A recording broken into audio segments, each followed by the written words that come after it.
I have a bit of an odd background in that I am an academic, but have been mostly in practice arenas of one type or another.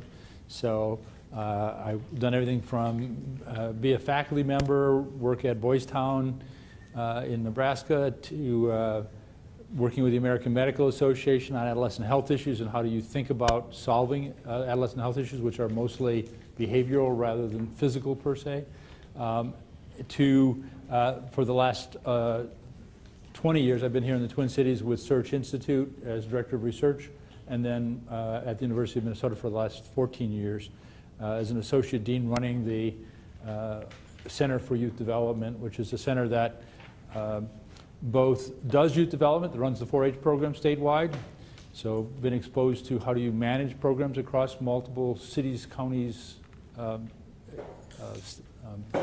regions, but also how do you prepare youth workers to do good youth work, to how do you study these issues and figure out what's the right next thing to be doing. Today I'm going to be talking about two things, some work in the importance of social-emotional factors or social-emotional skills and why they're important, and in some ways how they're important. What's the research starting to show on that in broad terms? And then second, I'll talk a little bit about the collective impact. What are we learning from new efforts to go further than cooperation, if you will? So with that, let me begin, and we can go to the first slide. And I'll try to stay on the same slide you're on. So the fundamental question is, how do we help move from understanding what young people need to succeed to putting it into action, which is what all of you are about in one way or another, either in your separate jobs or in your work together as an alliance? Well, one of the things to ask is sort of what are the factors that you need to be successful? And a National Research Council report recently came out about a year or so ago on what do we need to be educating kids on for work and life? So what are the kinds of skills they need? And as you can see, they sort of form into three big groups. Cognitive skills, some of which are sort of the content, the reading, writing kinds of things, but also the sophisticated, complex problem-solving kinds of things, more 21st century kinds of cognitive skills. The interpersonal skills you need to deal with each other, which in this kind of alliance you are familiar with the need for that. And then finally, intrapersonal, those things that are within you, within a youth. What does the youth need to sort of self-regulate and stuff? So these are called different things. Sometimes the cognitive is called more academic, interpersonal is more social, the intrapersonal is more emotional. Together, these yellow and green, are the non-cognitive. Economists like to talk about what are the cognitive things people need to have, skills, and what are the non-cognitive. How do you self-regulate when you're in a situation? How do you sort of understand the perspective of another person so that you can take that perspective on and help understand it, be sympathetic? I'm noticing the police officer nodding. One of the major problems with kids who get in trouble are the inability to read other people's signals. So if I'm in a situation with another young person and I assume he meant to disrespect me, my reaction is very different. If I understand that it was just an accident, he bumped into me, things like that, the likelihood of a confrontation goes down. So these skills of how do you read are very important. So those are the kind of things we're talking about. There are lots of, as you see inside the cloud, there are lots of different labels for them. So you can, sort of a common one is grit. Does a person have sort of that stick-to-itiveness that's going to help them keep working on what they're working on till they get to a solution? Some of them are around mindset. Do you have a mindset that says competence is something I either have or don't have? Or do you have a mindset which is called a fixed mindset? So either you're bright or you're not bright, or I'm good at math or I'm not good at math. That's a fixed mindset, and that's a mindset that sort of narrows things for you. Or a growth mindset. If I put my mind to it, I can do that. I can work at it and learn it and have a sense of agency, self-confidence, self-efficacy, different languages for it. That mindset is very important into what happens when kids run into problems. And all kids run into problems.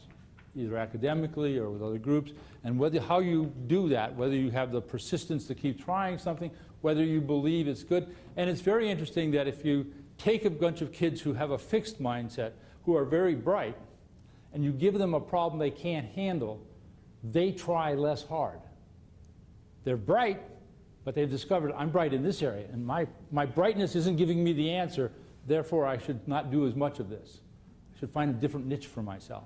As opposed to a kid who's been sort of struggling maybe and has sort of figured out I can work through these things, they hit that challenge, they keep working at it, they keep trying to figure it out. That mindset helps them a lot then when they're doing these kind of issues. So these are the kinds of things and skills we're talking about. If you go to the next slide, there's increasing numbers of reports. The Paul Tufts book in the upper left on how children succeed talks about what are these kind of factors, what are we learning about them. Talks about Angela Duckworth's work on grit and those kind of things that I was mentioning.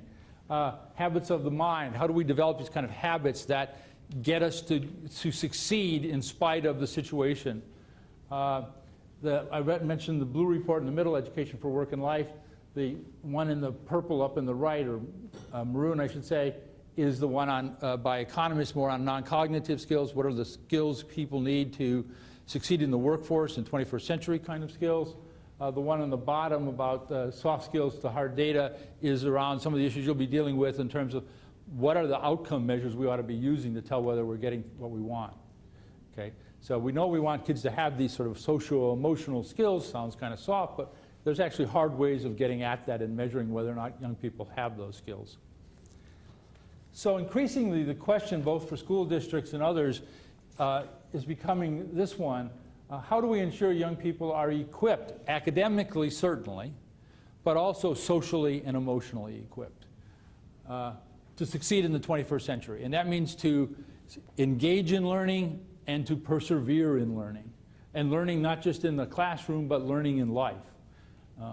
And so this notion of how do we equip young people has been fairly radically distorted by the notion of how do we equip them to pass the test that they have to pass to either graduate or to keep the school from going into being a problem school because the kids aren't doing well on an achievement test, all of which are important. I'm not saying they're not important, but they're one of multiple dimensions kids need if they're going to succeed. And what we're going to talk more about is these other dimensions that I mentioned. So what is social-emotional learning? One definition is that social-emotional learning is a process through which children enhance their ability to integrate thinking, feeling, and behaving to achieve important tasks. So they connect their thinking, what they're feeling, and how they act in important ways. So for those of you dealing with kids either in a program or in a problem or service, getting kids to put those pieces together in an effective way matters. From the brain development research, there's increasing evidence in this age range that the ability to think systematically about something, executive functions, how do you make good decisions, and the ability to control impulses are in different parts of the brain. And for young people, those parts of the brains are connected with wires that are not as fully developed as they are for adults. So if you pose a question like, would you swim with sharks? Which if somebody laughed, immediate answer if you're an adult, impulse control says, no. You go right to the no. Exactly. For young people, they get to the same answer almost the same amount of time as adults do. It takes them longer. They're still saying, that'd be kind of fun. Maybe I should think about that. But, really, so they're thinking about it longer. It's not that they don't make necessarily a good decision, but it takes them longer to connect those things. And part of what out-of-school time programs and the kind of things the Alliance does is give kids practice at making those kind of connections. The way the brain developed, whether it's in early childhood or in adolescence, is practice. And the more real life that practice is, the better it is. Because it's going to stimulate the same parts of the brain if it looks more realistic. If I read about it, I'm stimulating a little different part of my brain.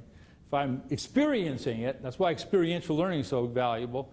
It makes you actually have the things going off in your brain, in a sense, in the same way that it would in another situation, which under different circumstances. So that the notion here that it's a process that integrates these things. Next And these kind of skills, social-emotional learning teaches these skills that we need to handle ourselves, our relationships, and our work effectively and ethically. The important part of that sentence is social-emotional learning is teachable. These are skills that are learned. These are not personality traits. Far too often we think of them as sort of either you're social or you're not social. I mean, you may be introverted or extroverted, but you still, either way, you might have skills at learning how to deal with the situation or the other people and stuff.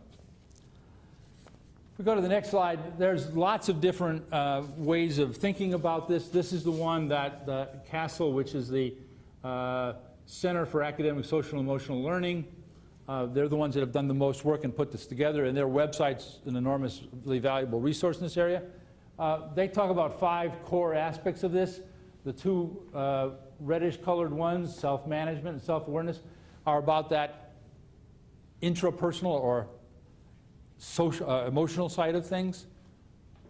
How do I manage my own emotions? How do I manage my awareness of myself and others? The social awareness is really an awareness of others.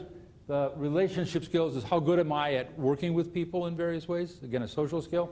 And then decision making is how do you put it all together? So that's one way of describing the social-emotional. If you look at the next slide, the same group, CASEL, has done a meta-analysis, which is a fancy word for saying they looked across a lot of studies. So they looked at 300 and some different studies, and in each study they tried to analyze how big of an effect did it make a difference, how big a difference did it make, how big of an effect, when you looked at whether or not these kind of skills made a difference. And if you keep going down on the slide, the results suggest that in multiple areas it affects academic, personal, social lives. There's an average gain of 11 to 17 points on achievement tests. So these skills, which are not cognitive academic skills, affect kids' ability to do well on achievement tests. Why? Probably because it affects their ability to learn, to stay tuned into the class, to, when they're emotionally upset, to put it aside and attune to what they're trying to listen to. Those kind of things.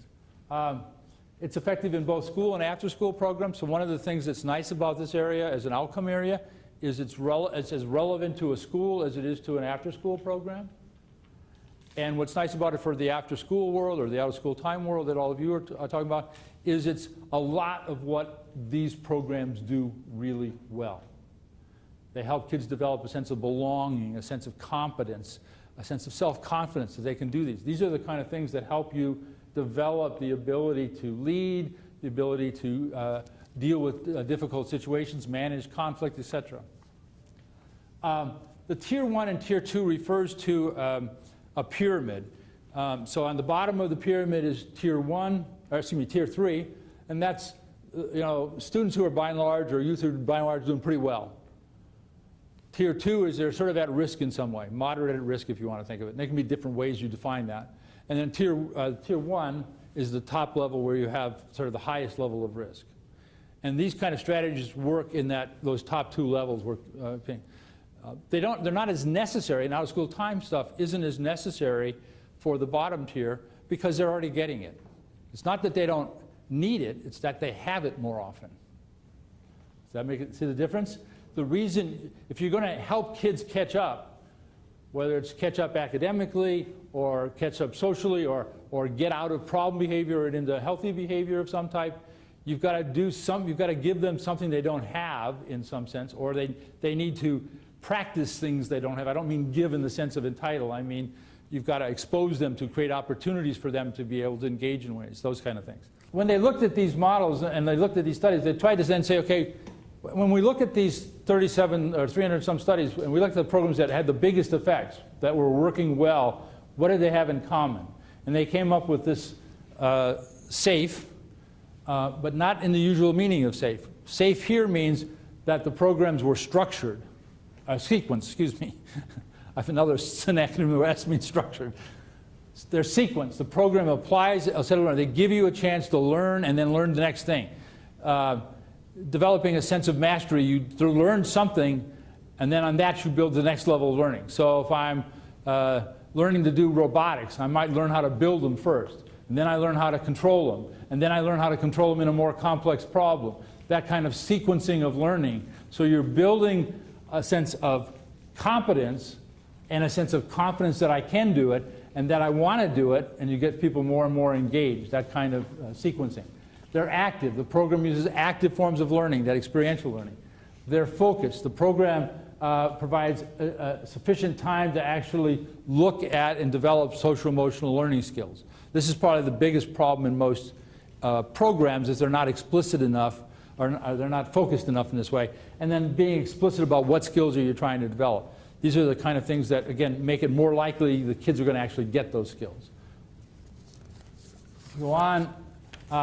Just briefly, part of what I'm doing this year as an Howland Endowed Chair in this area is to work with communities, work with Generation Next, the Strive effort in town, work with the after-school network and the fields of after-school to try and build a broader understanding, if you go to the next slide, to reach these goals. How do we enhance and broaden people's understanding? So how do we talk about social-emotional learning? How do we help the police officer understand it just like the school teacher understands it, just like the after-school youth worker understands it? So we have a common understanding.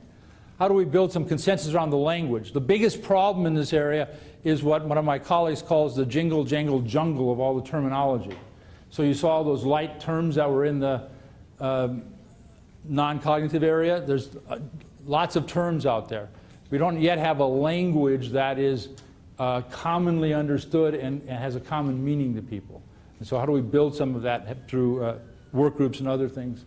And then how do we begin to promote both their assessment and their action in these areas? And assessment, because one of the things research is showing and other sort of approaches are showing is that if you can measure it, it's very helpful to trying to improve it. If you can sort of see it, name it, touch it, and in some sense measure it, capture it, you're much more likely to be able to say, okay, how can I change that? How do I get to a different place? If you go to the next one, we're using different strategies. So we're doing everything from events, bringing in speakers, and Rebecca will keep you up to date on those kind of things. Engaging stakeholders, gathering information. So how do people think about this? What's the language? Building some learning communities. So there's actually people getting into these and reading these studies more in depth and saying, okay, what does this really have to say? And how does it really affect our practice kind of thing? Resources and other things. But that's a year-long effort we're doing. So that's a bit about social-emotional learning.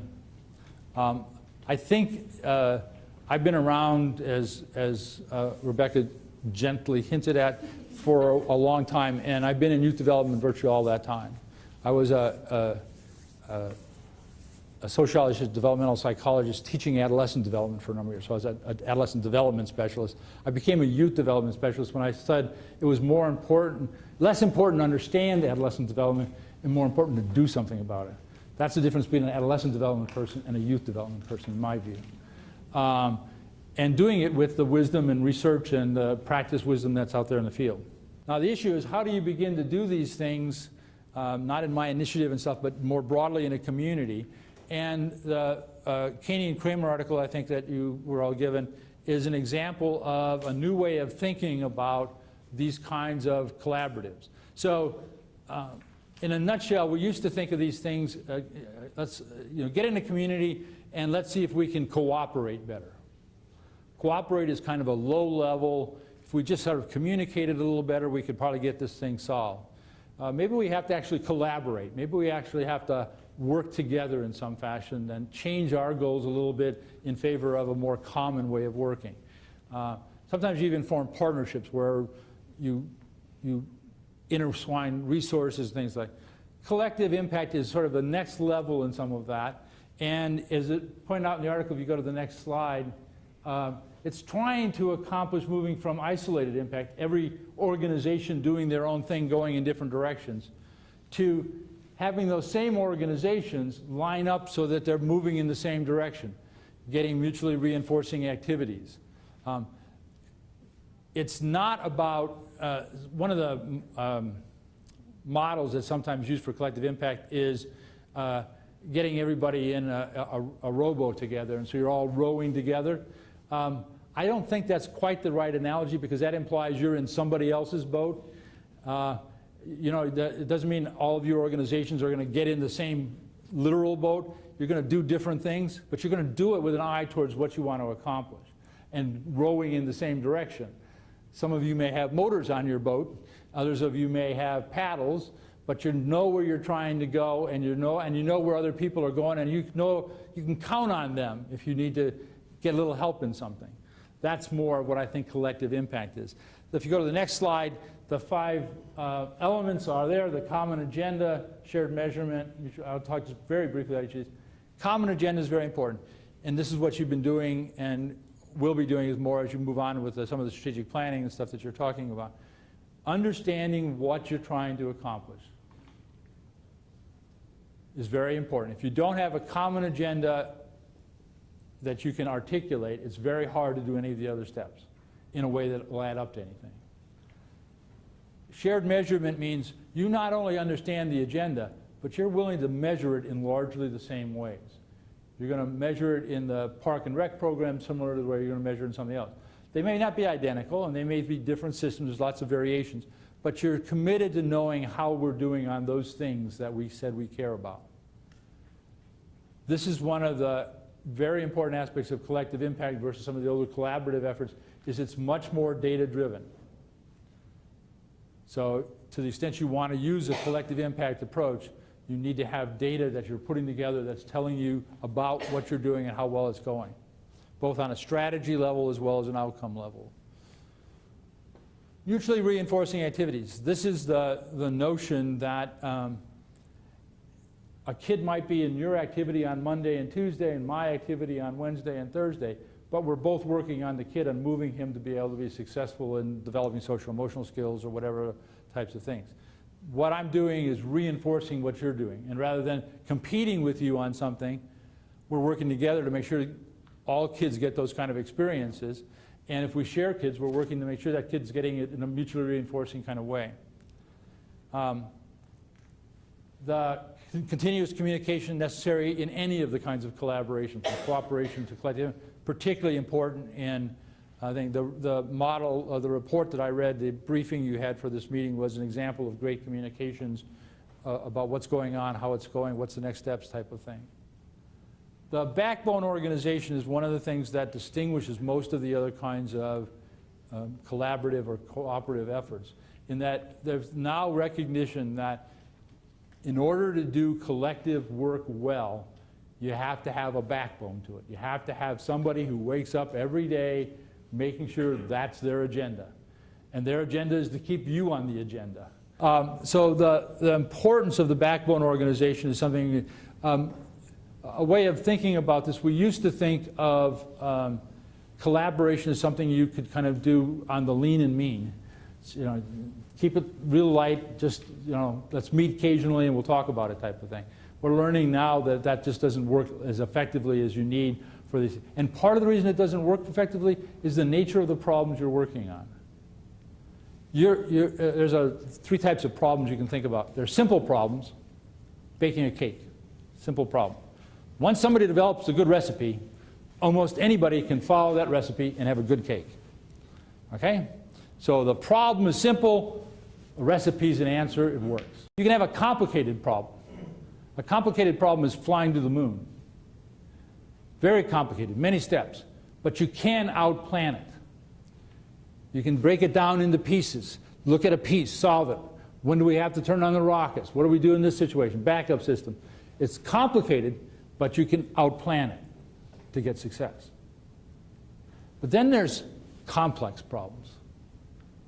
Complex problems are every time you do something, the problem changes. So it's like raising a kid. Every time you try one strategy, that kid figures out what you're doing and they change a little bit of what they're doing.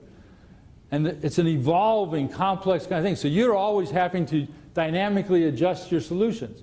That's what most youth issues are, particularly in a community. And so you've got to be able to think in a dynamic, changing kind of way. There's not a recipe. If you're looking for a silver bullet or a magic pill or any of those kind of analogies, it's the wrong. That's great if you had a simple problem. You don't have a simple problem. You have a complex opportunity. If you go to the next slide, the other thing about these kind of things is that you want to get it so that you're getting a cascading down as well as a cascading up effect. So these different aspects and levels are working together in some fundamental ways. That's part of the continuous communications. It's part of not only having a vision and strategies and then working groups like you have, but also then partners in those working groups who can execute things, and that gets out and actually touches the public in terms of the young people or other community members in real ways. Go to the next slide. Just 3 things about collective impact. It involves a very big mindset shift. So you're thinking differently. It's not about finding the solution to your problem, which is sort of a technical way of doing it. I've got a problem, here's all the parameters of it, now find a technical solution to that problem. It's actually about adapting a solution to the context in which you're dealing with. It's a much more flexible kind of approach, dynamic kind of approach. Go to the next slide. As I said, we don't have silver bullets in this case, but we may need silver buckshot. We may need to do it multiple ways. Some people worry about duplication of services and duplication of cost. From a cost perspective, I understand that. But think of it from a developmental perspective. Have you ever read a good book to a young child? You ever read it just once? No. Over and over. And that's part of what development is. It's the accumulation of things over time. And so you do need multiple opportunities. You have different ways. Different things will turn different kids on. So you have to think about it in that sort of wider way. Next slide. This is a big one, particularly for the Alliance. You have to shift your mindset from who gets credit for this to how do we have credibility of actually making a difference on this together. It's less about proving somebody did it right and more about how did we get it right and how do we have credibility on taking on the next issue, because the next issue is right around the corner because the problem's evolving, it's complex. Lastly, what does it take from some of the research on these types of cities and efforts? You have to achieve a perpetual state of simultaneously planning and doing. You're never out of the planning mode because you always have the problem changing. But you can't wait to always plan it because if you don't act, you don't start changing it. So it's that simultaneity. You have to allow for the shock of the possible. You have to start recognizing all of a sudden that, hey, we could do this somehow fundamentally differently. And it's surprising that that possibility might exist out there. You have to pay attention to relationships. Development's all about relationships, so are collective impact efforts. Fourth, listen, listen, listen for how to respond to unanticipated results. Because again, everything you do is going to cause a reaction. So if you do something that creates great opportunities here, you may have taken away from another opportunity over here that's now not able to survive because all the kids are going there. That's an unanticipated consequence. You weren't trying to close it down, you're trying to create another opportunity, but it might have an unanticipated consequence. And lastly, adopt an attitude of burning patience. I think that's a great phrase. You can't be impatient because you'll start doing things that won't allow you a large enough window to do these things. But you don't want to get so relaxed about it that you're patient and anything goes. So how do you get a burning sense of patience that keeps you moving but wisely and effectively? Collective impact is a long-term strategy, not a short-term project. So you go into it with a larger time frame and a larger set of goals, and more ambitious goals. And that's the other side. You can take on a bigger sort of thing. So I'll stop with that.